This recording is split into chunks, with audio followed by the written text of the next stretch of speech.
All right, welcome. We're the Huge Movie Fanatics coming at you with another fantastic, epic review. Today we're going to be talking about, how do you say his name? Ty? Is it Ty West? Yeah. Ty West, absolutely fantastic.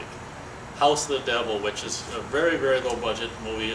Again, shot on 16mm. I think it had a very, very, very, very, very limited release back in, I don't know when it was, 2009. Yeah.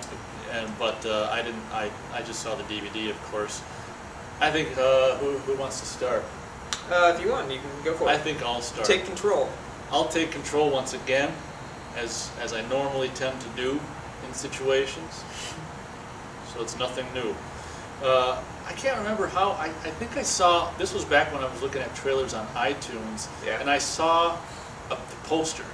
I saw the poster for this movie, and it says in this very cool kind of, it's got this great painting imagery of this, what's her name? Heather? I'm not sure what the actress's name is. I want to say Heather Donahue, I don't know if that's her name or not. No, that's from Blair Witch Project. Oh, I'm sorry. Anyway, whatever her name is from the lead from House of the Devil, she's on that painting with the great, way the House of the Devil title's spelled. And I'm like, that poster is so cool among all these other kind of posters, and I'm like, I'm going to just watch this trailer because the poster is so cool, and I'm like, wow, that's pretty cool. That was my reaction and too. I wanted to see this movie, and I can't remember how before. Did you see the trailer? It was the exact same thing. I was on iTunes, I saw the poster, and I was like, I've never heard of this movie. Never heard of it? I thought it was a 60s, 70s horror Well, the movie. poster is, yeah. like I say, fantastic. So I clicked on it, I watched the trailer, and I'm like, that looks kind of cool. And I still kind of thought that it may have been until I looked at the little copyright, the MXX. Yeah, you still thought it might have been an old movie. Yeah, and then I saw that, and I was like, wow, this is made in 2009. That's kind of neat. So I don't know how many months later, I figured it was one of those things where it was so small that I'd forget about it by the time it came out or whatever. But I think I ended up just, I don't know what, just seeing it at Target or something like that. I'm just like, here I looked on Amazon, or I probably remember the title, maybe was searching for it, and I was like, oh, it comes out right away, and I scooped it up, and I gotta tell you, I watched it at night, and I gotta tell you that it was pretty much exactly, what I'd hoped for. I mean, if I could say this in a weird way, the movie is exactly, and this gonna sound crazy, exactly captures what the poster is. It does. And I don't know what the hell that means. But the poster says something to me, and what the poster says is exactly what the movie is, and I don't know how the hell that works.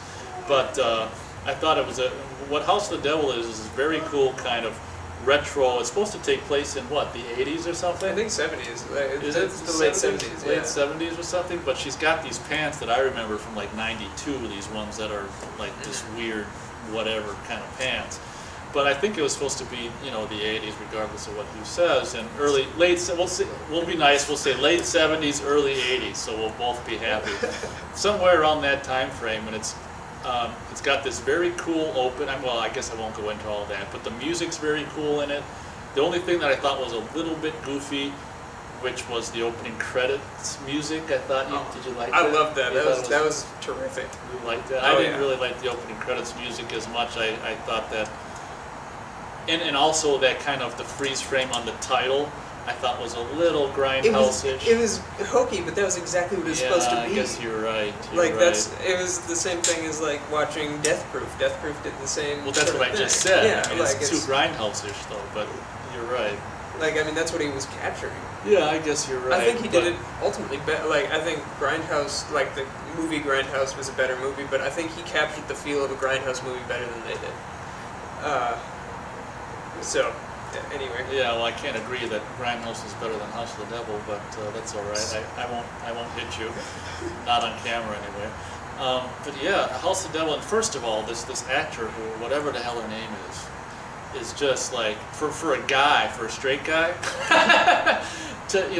Not a lot happens in the movie, but if you're gonna, let me just say, if you're not gonna have a lot of happen in the movie, and you're a straight guy, put her in it, because she was, except for being she was a little skinny for my taste, but her face was just like, where did they get her, man? And sometimes she was quite beautiful. It's funny because sometimes she looked like her face was so bony from certain angles that she looked like a 35-year-old, kind of like reminded me of Margot Kidder or whatever Yeah. the hell her name is. Yeah, absolutely. Sometimes she looked like 35, like her face got too bony from certain angles. But like I say, if you're a straight guy, that's a great movie to watch for someone who's just a beautiful girl, and you wish that. And one thing I gotta say is that her friend is so cool. Yeah. Just such a great. If you could be a guy and have that for your girlfriend or your just lady or your friend that's a girl, that would be just the ultimate kind of girl buddy to have, because her friend was so funny and goofy, and she's like, we're out in the middle of Jabib or wherever we are. It's just like Jabib is just such a great line, and she's so perfectly, her friend so perfectly captured what was probably obviously on the page for that character. And Tom Newhan, oh my God, amazing. That woman, I mean, she was good, but she wasn't in it very much. But I mean, the tension when they drove out there, and the movie is so wonderfully and simply, again, which is a style that I really like, so wonderfully and simply set up by, you know, oh, I just got this, I'm just renting this new apartment or whatever, Yeah. this new house, and I need to make some money, and you know, this job's perfect, and to call him on the payphone and have him call her back, and it's just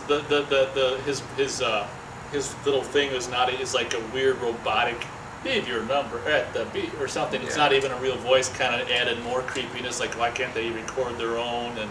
And you instantly knew that this Tom Newhan was, you know, up to something, you know, and then the drive out there and seeing him, and it was, I gotta tell you, House of the Devil, if you're gonna watch it, really try to enjoy it. The thing about House of the Devil for me is the first time, I mean, I like watching it over and over, but the first time for me, it's a lot of movies you can watch over and over and enjoy them the same way, and even more the more you watch it. But House of the Devil is more like, it really, I think, works best the first time, because you don't know what's coming and you don't know when it's coming, and the amount that he so slowly, Ty West, if that's how you say your first name, builds on it. It's almost like to the point where it gets to the point where it's just like, I can't stand it any longer, you know. And I've wonderfully done.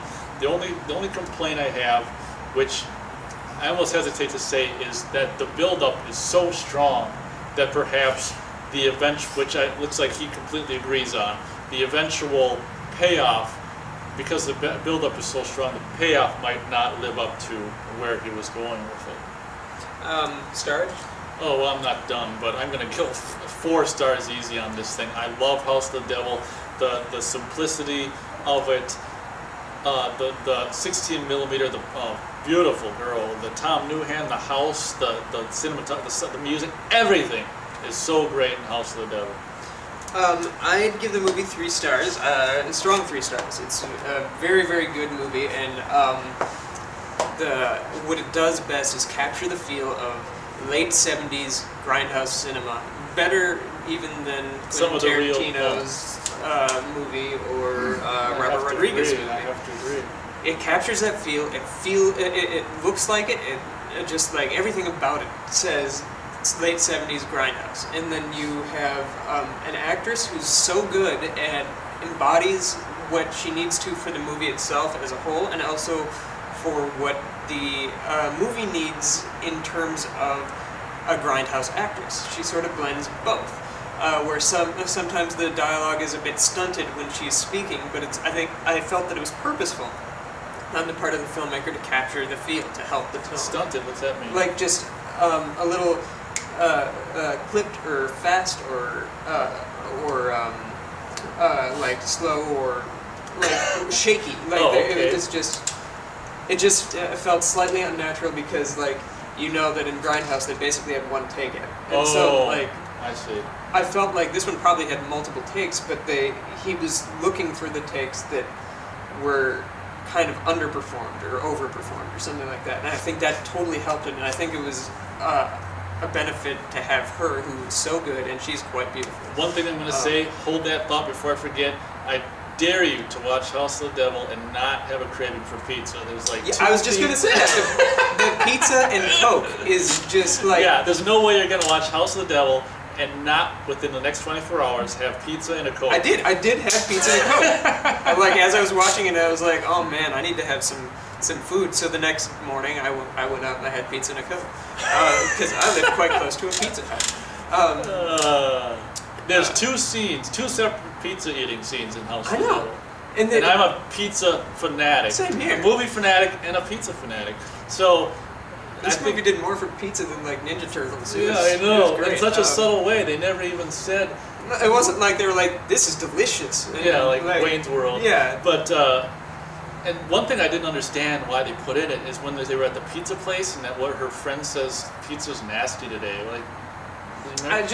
I think just little things like that kind of that make help you the grind because offset. like I I think- you mean just goofiness? I pointless think it was- grindhouse stuff? yeah, I think it was pointless grindhouse stuff that was in there on purpose because when you're making grindhouse movies, you don't really know when to cut the camera or when to what to cut out, and so I think he purposely put those things in. Kind of in there wouldn't just- make it into any other movie. Like a summer blockbuster. Yeah, like that stuff. The studio would be like, oh, but Yeah, what's this? Okay, Yeah. so that's what your take is. so on that's it? what I get. I looked much deeper into it. Like, oh my god, is this pizza satanic? No. Anyway, continue. I think the friend was really quite Oh, good. she and was great. The, the one who needs the babysitter, he was quite good. He was from what were you calling him? I was calling him his name, Tom Newhan. I know him from Manhunter. I just think RoboCop of 2. Dollarhide, but RoboCop 2. But yeah, yeah, oh he my was God. he was really great. He was so creepy. And the movie was effectively scary, and the movie the reason I don't give it, because the first half I would give it like 4 stars. The reason I don't give the movie full stars that it kind of deserves is the build-up is so incredibly strong, and the payoff is so that's the only thing I have to agree with. completely unfantastic. I didn't think I think it could have been a lot worse, but It could have been could worse, been- but it's just like, yeah, I don't know if he knew how great his build-up was, yeah. because it doesn't. Yeah, that's So- the only problem. And, yeah, That's my negative for the movie is that but it's this great desolate old house in the middle of nowhere. It's a full moon tonight. Yeah. That's another thing that's so funny about her friend. It's like, oh, I'm sick of hearing about this full moon on the radio. Yeah, there's a lot of great little subtleties throughout the movie, and I think that it's one that I'd highly recommend, especially this time of year. Perfect time to see perfect it. time right now to see House of the Devil. Anytime is See good, House of the Devil. but now especially. I'd give it 3 really strong 3 stars. It's such a great depiction of a girl a girl in college who's just trying to, like, everyone knows. I mean, everyone knows trying to make it, and it doesn't hurt that she's ridiculously beautiful to look at, and she's like very good to look at. Yeah. So see this movie. House of the Devil, thumb up. Actually, we're not Ebert and Roper, No, so we'll whatever. get 4 taken down if we stars. say that. We're the huge movie fanatics. 4 stars. House of the Devil, perfect for this time of year. I'd highly recommend it. I'd say just buy it. Help them out. Yeah, buy Help it. the movie out. Support. Because I want to see more low-budget movies independent- from this guy. based Yeah, on which this one. Slashville on here told me that he did one. I can't remember the name of it, but I don't know if it's out yet or if I he will saw a track it preview. down, Yeah, well, I'll send you the title or But- something like that. But when you watch it, have pizza and have Coke. Oh man. Preferably in a cup, like in a Like little. they got those like off eBay. He said. Yeah. Yeah, those Get old those cups. old school little cups. You have to order your own. Oh, one thing that was very cool about House of the Devil was on Amazon. I think it was an Amazon exclusive. This was really cool. Do you know about this? How could you? You don't even know what I'm talking about. But they actually sent out, I can't remember if it was a bundle. Yeah, it was a DVD VHS bundle where you could actually get it on VHS. Oh, neat. I got it, and it was in a kind of a clamshell thing. And the label that originally put out the Faces of Death. I don't know if you know the label, but it's like Gorgon Video or something like that. It's got that logo on there. It has nothing to do with them, but it's very cool. So That is really neat. it's like, VHS hasn't even really been made since I don't know 2005, what, 2005, I think it stopped, Yeah, so to actually is like, whoa, to have this retro movie on a VHS is very cool. So that's a little side note. But when I got into the movie, they were like sold out on Amazon, and then I looked later, and then they were back, and I'm like, give me that. I think this is a perfect movie to see on VHS. In all honesty, like if you have that format, go for it. The only thing that I hear, I have an open mind, but I hear that the only thing that's a problem with it is that it's widescreen, it's a DVD transfer, which it would be much more appropriate if it had been like cropped to full frame on VHS. But whatever. House of the Devil, amazing for low budget independent movie. First time Ty movie, West, yeah. we're gonna be watching out for you, man. So there. Catch you later. Peace.